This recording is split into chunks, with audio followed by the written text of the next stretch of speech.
है साध्वी को वजारत दिफा में पार्लिमानी कमेटी का रुकन बनाया गया है, जिसके सदर राजनाथ सिंह हैं। साध्वी प्रज्ञा मालेगांव धमाके में मुलजिमा है और फिलहाल जमानत पर रिहा है। इस खबर के बाद सियासी गलियारों में एक तरह से हंगामा मच गया और साध्वी प्रज्ञा के इस कमेटी में शामिल होने पर, नामजद किए जाने पर अपोजिशन की तरफ से एतराज जताया जा रहा है।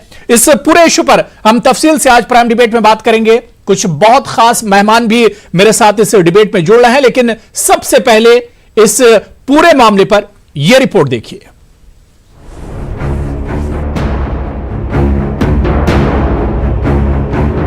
मालेगांव बम धमाकों की अहम मुलजिमा और मध्य प्रदेश के भोपाल से बीजेपी रुकने पार्लियामेंट प्रज्ञा सिंह ठाकुर को वजारत दिफा की पार्लिमानी कमेटी के लिए नामजद किया गया है। इस कमेटी की सदारत वजीर दिफा राजनाथ सिंह करेंगे।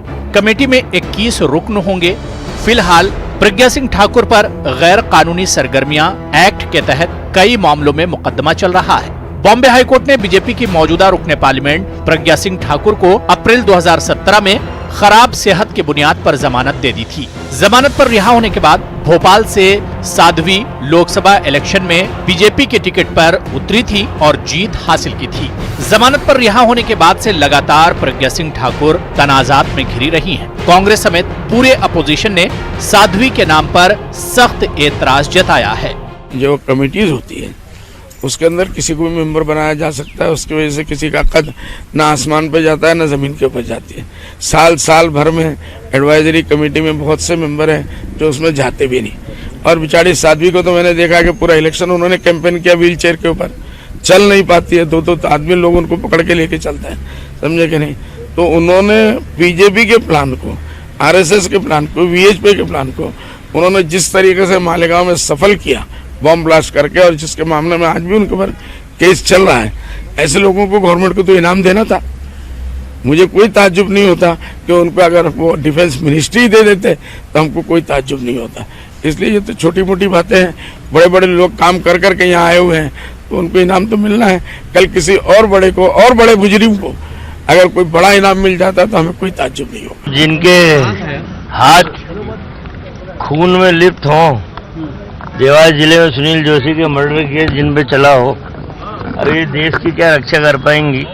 ठीक है, नरेंद्र मोदी बड़े विद्वान प्रधानमंत्री, उनके पास इसमें के तत्व ज्यादा हैं। ठीक है भाई, देखते हैं कितनी रक्षा करती हैं। वो MP हैं, उनका हक है शामिल होने का, इस पर तो उजूर नहीं करना चाहिए। MP हो गया तो जो विचारधारा वगैरह है वो सब खत्म हो गया।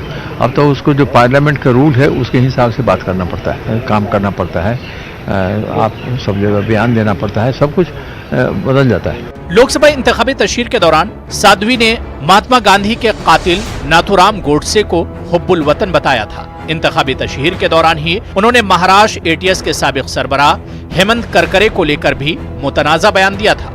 दोनों बयानों के बाद तनाज़ा खड़ा हो गया था। अपोजिशन ने प्रज्ञा ठाकुर के सख्त तनकीद करते हुए माफी का मुतालबा किया था।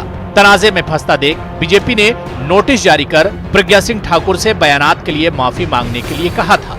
यानी साध्वी प्रज्ञा सिंह ठाकुर और तनाज़ात का चोली दामन का साथ रहा है। Bureau report, news 18 Urdu. तो साध्वी प्रज्ञा सिंह ठाकुर पर सरकार एक तरह से मेहरबान है। हालांकि उन्होंने इससे पहले भोपाल में लोकसभा चुनाव जीता और वो पार्लियामेंट पहुंच गई, और पार्लियामेंट की जो वजारत दिफा की पार्लिमानी कमेटी है उसका एक तरह से उन्हें मेंबर बनाया गया है। इस कमेटी में 21 मेंबर होते हैं। हम आपको बताते चलें कि डॉक्टर फारूक अब्दुल्ला और शरद पवार जैसे नाम इस कमेटी का हिस्सा है, जिसमें साध्वी प्रज्ञा सिंह को भी एक रुकन बनाया गया, नामजद किया गया। इस पर अब सवाल उठ रहे हैं कि आखिर साध्वी प्रज्ञा को इस कमेटी में क्यों शामिल किया गया। हालांकि इन्हीं सियासी गलियारों से इस तरह की बातें भी निकल रही हैं कि साध्वी प्रज्ञा को जब भोपाल के लोगों ने एक मैंडेट दिया है, उन्हें अपना एक तरह से तर्जुमान बनाया है, अपना लीडर चुना है भोपाल के लोगों ने, तो अब जब वो मेंबर पार्लियामेंट हैं तो उसके बाद वो किसी भी कमेटी के मेंबर हो सकती हैं। आखिर इस पर यह हंगामा क्यों है, आखिर यह पूरा तनाजा क्यों है, या कांग्रेस और दूसरी जो अपोजिशन पार्टियां हैं इस पर इतना एतराज क्यों कर रही हैं? प्राइम डिबेट में आज हम इसी को समझने की कोशिश करेंगे। कुछ बहुत खास मेहमान मेरे साथ जुड़े हुए हैं। बहुत जल्दी अपने मेहमानों का आपसे तारुफ करा देता हूं। मेरे साथ सर्व कमल दत्ता जी हैं, पॉलिटिकल एनालिस्ट